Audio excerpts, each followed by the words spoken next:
Which founding mother contributed the most plays and pamphlets to the revolutionary cause? Hi Founder fans, Jason here, and today we'll be discussing Mercy Otis Warren. Mercy Otis Warren is a fascinating member of the founding generation.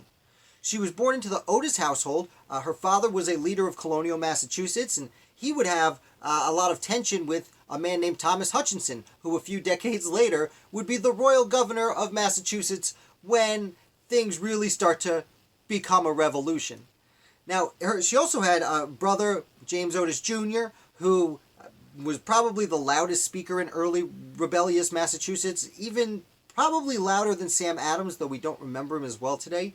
And her other brother, Samuel Allen Otis, that is, would go on to be the first Secretary of the United States Senate.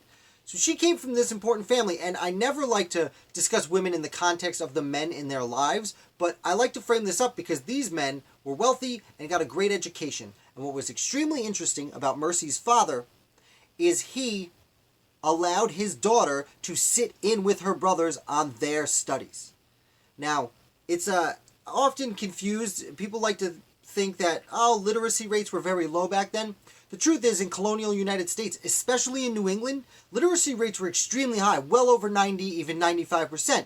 And it's because you had to read the Bible, and if you couldn't read the Bible. And everyone needed to read the Bible. And women were expected to teach their children how to read the Bible.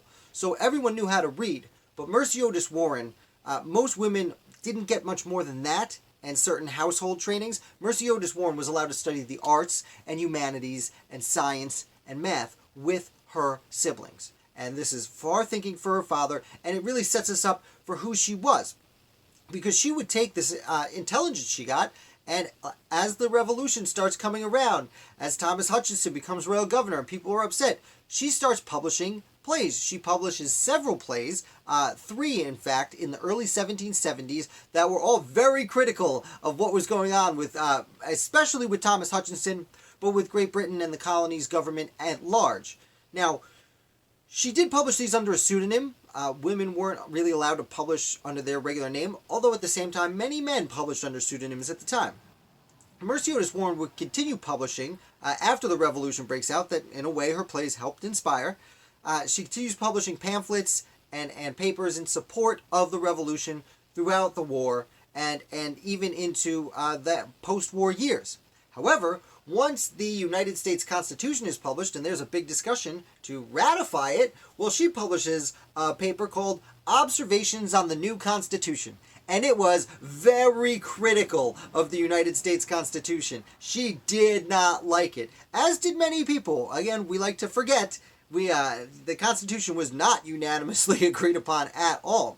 In fact, she published this under a pseudonym, and when people were estimating who it might be, for a long time, many people thought it was actually Elbridge Gerry, who had walked out of the Constitutional Convention and refused to sign the document. But no, it was not him. It was Mercy Otis Warren. And again, I will say, men did publish under pseudonyms. That's why the confusion. Even the argument for the Constitution, the Federalist Papers, were being published by James Madison and Alexander Hamilton, and a few by John Jay, all under the pseudonym Boobless. Now, a few years would go by, the Constitution would pass, and Mercy Otis Warren actually published a book called Poems, Dramatic and Miscellaneous. And that was published under the name Mercy Otis Warren. And she was one of the first women to be published with her own name in the history of the United States. She wasn't the first, there were a few others, but it still was very taboo. But she published, and this became a very big success. And she ended up having many, many, many supporters of the men throughout the country who really admired her work. Now, she would also become an historian. She was one of the first historians of the American Revolutionary War. Not the first, people started writing them right away, but she published it just after Thomas Jefferson became president. Now, she was an anti-federalist and became anti-administration and became Democratic Republican.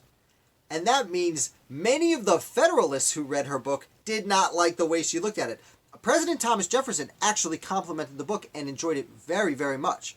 But former President John Adams, who Mercy Otis Warren from Boston had been friends with John and Abigail Adams and Sam Adams for decades and decades. In fact, when she was publishing her first play, her first few plays, just as the Revolution broke out in the early 1770s, 30 years beforehand, the Adamses were very supportive of her putting out this work. But then she publishes A History of the United States, which was called History of the Rise, Progress, and Termination of the American Revolution.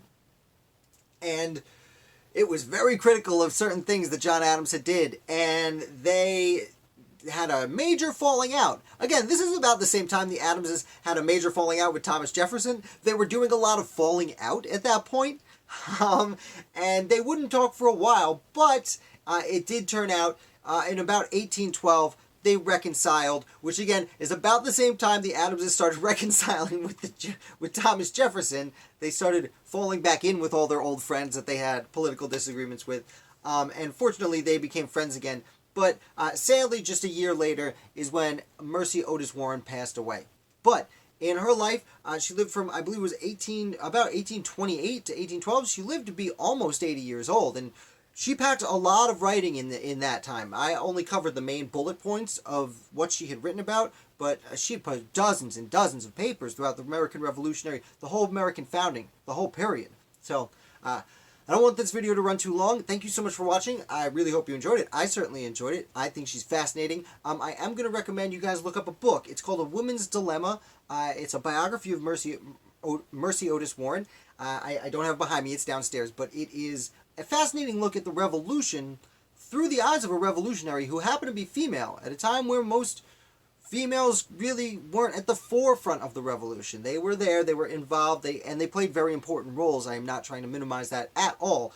Actually, more important roles than they often give credit for. But if you really want to read an interesting book about this fascinating character in American history, A Woman's Dilemma, I'll put a link, an affiliate link in the description below. I really hope you enjoyed that. I hope you enjoyed the video. Thank you so much for watching. Make sure you subscribe because we have a live video coming out tomorrow as we do every Saturday. Thank you again. I look forward to seeing you tomorrow.